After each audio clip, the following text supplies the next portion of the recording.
नमस्कार, मैं हूं अंकुर। आप देख रहे हैं सत्य न्यूज़। एक नजर डालते हैं अब तक की सुर्खियों पर।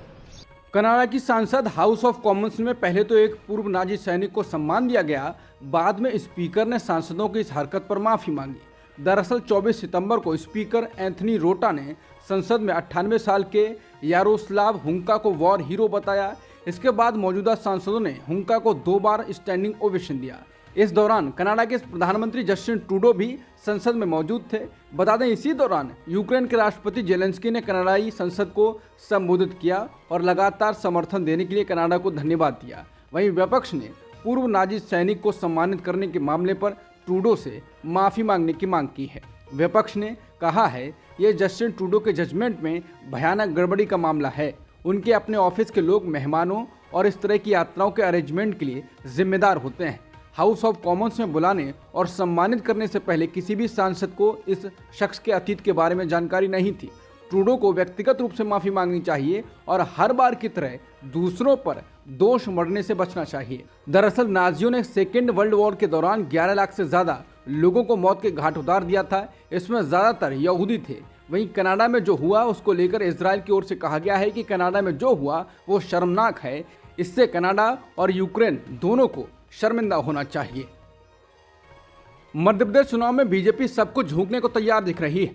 अब एमपी में बीजेपी ने दूसरी लिस्ट में 39 उम्मीदवारों की लिस्ट जारी कर दी है। उसमें बीजेपी ने सांसदों को भी विधानसभा चुनाव लड़ने का निर्देश दे दिया है। इसमें बीजेपी के कई दिग्गज नेता शामिल हैं। इसमें केंद्रीय मंत्री और सांसदों को भी टिकट दिया गया है। कहा जा रहा है कि ऐसा शायद पहली बार देश की सियासत में हो रहा है। इसकी चपेट में केंद्रीय कृषि मंत्री नरेंद्र सिंह तोमर भी आ गए हैं। नरेंद्र सिंह तोमर को दिमनी से उतारा गया है। इसके अलावा बीजेपी के महामंत्री कैलाश विजयवर्गीय और केंद्रीय मंत्री प्रहलाद सिंह पटेल भी चुनाव में उतारे गए हैं। केंद्रीय मंत्री फग्गन सिंह कुलस्ते, सांसद राकेश सिंह, सांसद उदय प्रताप सिंह और सांसद रीति पाठक को टिकट दिया गया है और ये विधानसभा चुनाव लड़ेंगे। राहुल गांधी ने मध्य प्रदेश, छत्तीसगढ़ और तेलंगाना के लिए कांग्रेस की जीत बताई। वहीं उन्होंने राजस्थान के लिए कहा कि वो जीत के करीब हैं। इसके बाद कहा जाने लगा कि राहुल गांधी ये भी कह सकते थे कि राजस्थान में भी कांग्रेस जीत रही है। ऐसा उन्होंने क्यों नहीं कहा?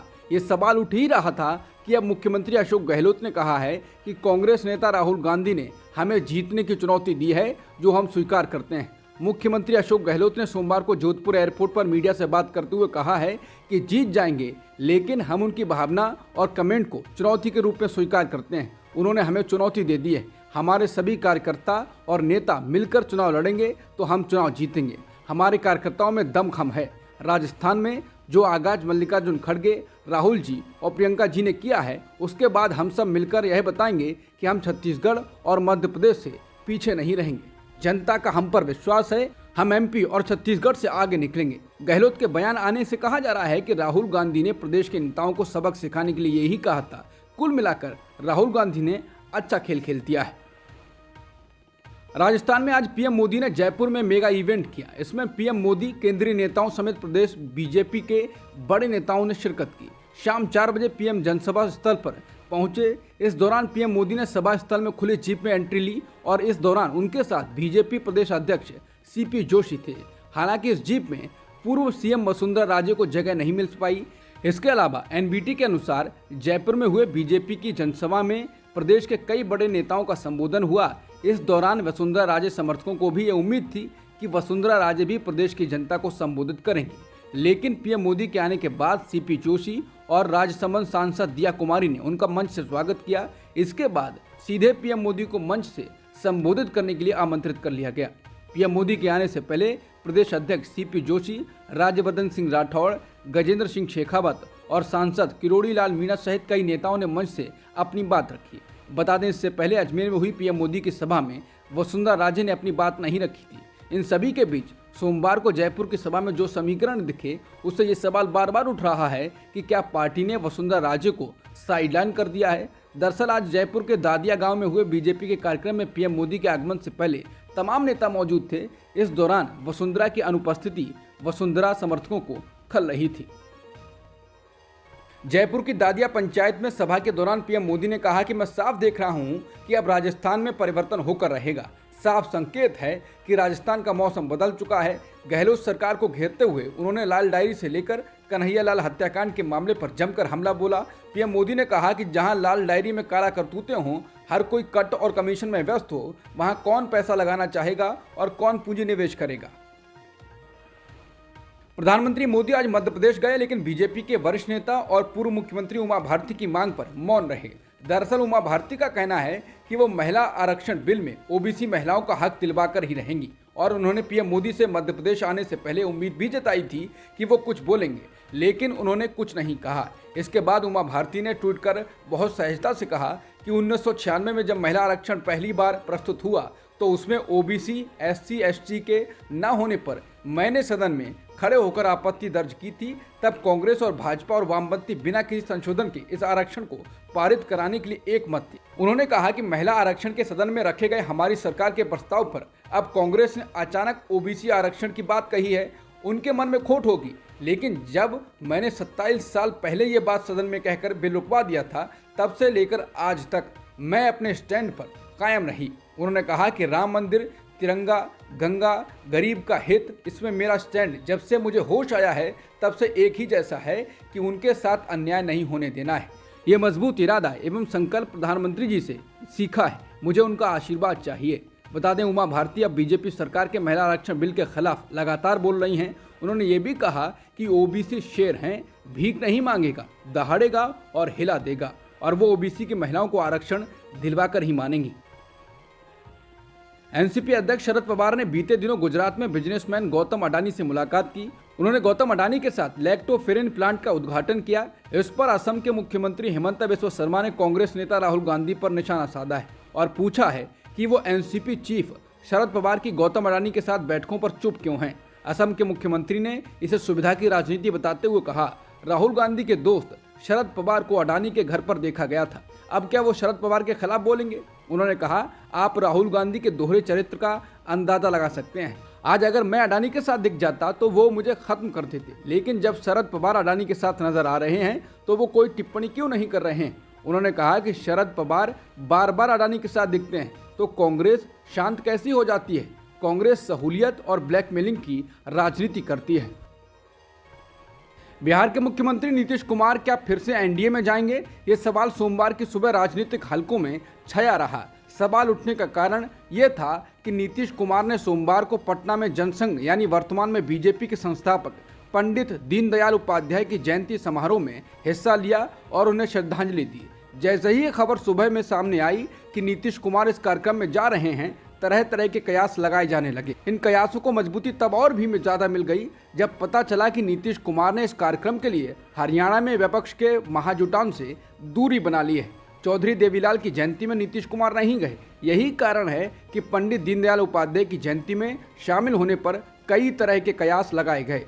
प्राप्त जानकारी के मुताबिक ये राजकीय कार्यक्रम था, यानी बिहार सरकार की ओर से इसका आयोजन किया गया था। 2020 में जब नीतीश कुमार एनडीए गठबंधन का हिस्सा थे, तब से इस कार्यक्रम की शुरुआत हुई थी। हालांकि लोगों का कहना है कि इंडिया गठबंधन में शामिल होने के बाद नीतीश कुमार इस कार्यक्रम में ना जाकर अपने मंत्री या नेता को भेज सकते थे, लेकिन उन्होंने ऐसा नहीं किया, जिसके बाद सवाल उठने लगे हैं।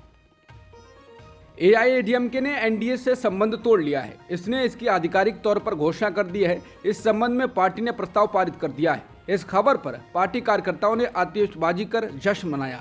ऑल इंडिया द्रविड़ मुनेत्र कड़गम यानी एआईएडीएमके ने बीजेपी को 2024 के लोकसभा चुनाव से पहले तमिलनाडु में बड़ा झटका दिया। पार्टी ने कहा, ये कदम 1 साल से अधिक समय से अन्ना द्रमुक और उनके नेताओं पर भाजपा के हमलों और मानहानि वाले बयानों के विरोध में उठाया गया है। ये जानकारी पार्टी के उप समन्वयक केपी मुनुसामी ने दी। उन्होंने आरोप लगाया कि बीजेपी के नेता लगातार अन्ना और जयललिता जैसे उनके पार्टी के पूर्व नेताओं और कार्यकर्ताओं के बारे में टिप्पणी कर रहे थे और जानबूझकर उन्हें बदनाम कर रहे थे। उत्तर प्रदेश के एक स्कूल में पिछले दिनों एक शिक्षिका द्वारा कथित तौर पर स्कूली छात्रों को अपने सहपाठी मुस्लिम छात्र को थप्पड़ मारने के लिए उकसाने का मामला अब सुप्रीम कोर्ट पहुंच चुका है। सोमवार को सुप्रीम कोर्ट ने इस मामले की सुनवाई की है। कोर्ट ने कहा कि अगर छात्र को धर्म के आधार पर सजा दी जाती है तो वहां शिक्षा की कोई क्वालिटी नहीं हो सकती। कोर्ट ने जांच के तरीकों और दर्ज एफआईआर में आरोप हटाने को लेकर उत्तर प्रदेश पुलिस को फटकार लगाई। मामले की सुनवाई कर रही न्यायमूर्ति अभय एस ओका और न्यायमूर्ति पंकज मित्तल की पीठ ने कहा कि मामले में उस एफआईआर में कुछ प्रमुख आरोप शामिल नहीं थे। लॉ से जुड़ी खबरों की वेबसाइट बार एंड बेंच की एक रिपोर्ट के मुताबिक इस मामले की सुनवाई कर रही पीठ ने कहा कि जिस तरह से एफआईआर दर्ज की गई उस पर हमें गंभीर आपत्ति है। पिता ने एक बयान दिया था जिसमें आरोप लगाए गए थे कि मुस्लिम छात्र को उसके धर्म के कारण पीटा गया था, लेकिन एफआईआर में इसका उल्लेख नहीं है। पीठ ने पूछा कि वीडियो ट्रांसक्रिप्ट कहाँ है। सुनवाई कर रही पीठ ने तल्ख टिप्पणी करते हुए कहा कि गुणवत्तापूर्ण शिक्षा में संवेदनशील शिक्षा भी शामिल है। जिस तरह की ये घटना हुई है उससे राज्य की अंतरात्मा को झकझोर देना चाहिए। मुजफ्फरनगर के स्कूल में एक शिक्षिका द्वारा स्कूली छात्रों को अपने सहपाठी मुस्लिम छात्र को थप्पड़ मारने के मामले में कोर्ट ने आदेश दिया कि मामले में जांच की निगरानी राज्य से नामांकित वरिष्ठ आईपीएस अधिकारी से होनी चाहिए और उस अधिकारी से कोर्ट में रिपोर्ट जमा करने के लिए कहा गया है। सुप्रीम कोर्ट ने पाया कि शिक्षा का अधिकार अधिनियम के आदेश का पालन करने में राज्य सरकार से प्रथम दृष्टया गलती हुई, क्योंकि यह छात्रों के शारीरिक और मानसिक उत्पीड़न और धर्म जाति के आधार पर किसी भी तरह के भेदभाव की इजाजत नहीं देता। कोर्ट ने कहा कि अगर किसी छात्र को एक विशेष समुदाय के आधार पर सजा देने की मांग की जाती है तो वहां बेहतर तरीके से शिक्षा नहीं दी जा सकती। कोर्ट ने कहा यह बहुत गंभीर मुद्दा है। शिक्षिका छात्रों से कह रही है कि अपने क्लासमेट को इसलिए मारो क्योंकि वो एक विशेष समुदाय से है। क्या ये क्वालिटी एजुकेशन है? अगर आरोप सही है तो इससे राज्य की अंतरात्मा को झटका लगना चाहिए। जस्टिस अभय एस ओका ने कहा कि अगर ये आरोप सही हैं तो एक टीचर की दी हुई सबसे खराब शारीरिक सजा हो सकती है, क्योंकि शिक्षक ने दूसरे छात्रों से पीड़ित छात्र को पीटने का आदेश दिया था। कोर्ट ने कहा ये राज्य सरकार से उम्मीद नहीं रखता कि अब बच्चे की शिक्षा उसी स्कूल से आगे करवाई जाए। बता दें, उत्तर प्रदेश के मुजफ्फरनगर में तृप्ता त्यागी नाम की एक शिक्षिका पर आरोप है कि उन्होंने अपनी क्लास में एक बच्चे को धर्म के आधार पर दूसरे बच्चे से थप्पड़ लगवाए थे। इस घटना का वीडियो सोशल मीडिया पर खूब वायरल हुआ था। छत्तीसगढ़ दौरे पर पहुंचे कांग्रेस नेता राहुल गांधी ने सोमवार को ट्रेन में सफर किया। इस दौरान राहुल गांधी ने पैसेंजर्स से उनकी समस्याओं पर बात की। यात्रा के दौरान वो घूम घूम कर यात्रियों से बात करते हुए दिखाई दिए। उनके साथ राज्य के मुख्यमंत्री भूपेश बघेल और कांग्रेस नेता कुमारी शैलजा भी मौजूद थी। इन दोनों राहुल गांधी अलग अलग तरह से लोगों के बीच में दिखाई दे रहे हैं। 21 सितंबर को वो आनंद विहार रेलवे स्टेशन पहुंचे थे, जहां उन्होंने कुलियों से मुलाकात की थी। इस मुलाकात पर कांग्रेस का कहना था कि राहुल गांधी महात्मा गांधी के विचारों से प्रेरित होकर भारत को जोड़ने का काम कर रहे हैं। राहुल गांधी ने सोमवार 25 सितंबर को रिमोट कंट्रोल के जरिए चुनावी राज्य छत्तीसगढ़ में मुख्यमंत्री ग्रामीण आवास न्याय योजना की शुरुआत की। इस मौके पर रिमोट कंट्रोल दिखाते हुए राहुल ने कहा कि पीएम मोदी के पास भी रिमोट कंट्रोल है, लेकिन वो इसे गुप्त रूप से दबाते हैं। हम रिमोट कंट्रोल का बटन खुले में दबाते हैं, लेकिन भाजपा इसे गुप्त रूप से दबाती है और अडानी जी को मुंबई हवाई अड्डा मिल जाता है, सार्वजनिक क्षेत्र निजी हो जाता है, राहुल गांधी ने कहा। और जब मैंने लोकसभा में अडानी पर पीएम मोदी से सवाल किया तो मुझे जवाब मिला, मेरी लोकसभा सदस्यता रद्द कर दी गई। राहुल गांधी ने कहा कि जाति जनगणना हिंदुस्तान का एक्सरे है।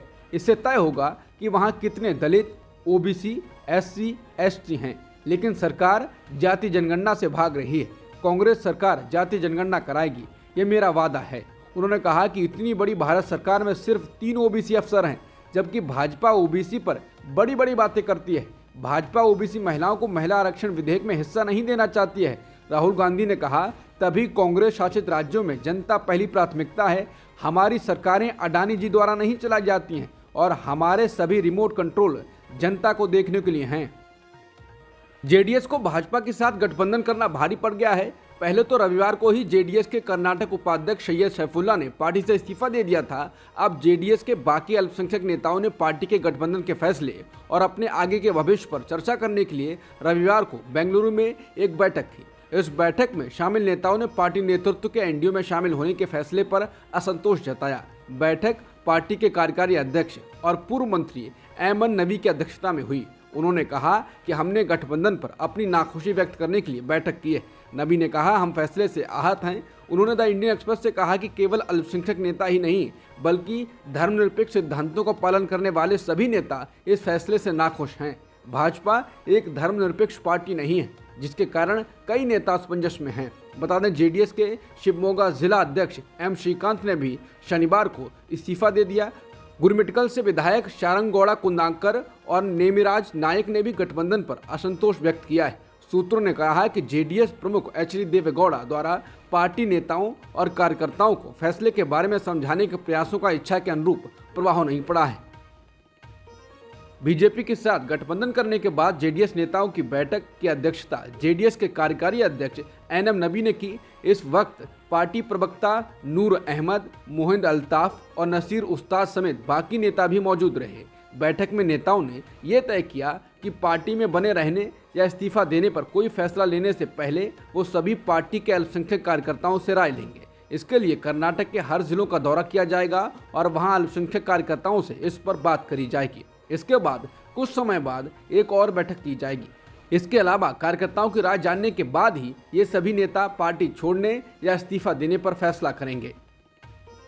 प्रधानमंत्री नरेंद्र मोदी ने कांग्रेस को निशाने पर लेते हुए कहा कि कांग्रेस इस कदर बर्बाद हो चुकी है कि उसे अब कांग्रेस के नेता नहीं चला रहे।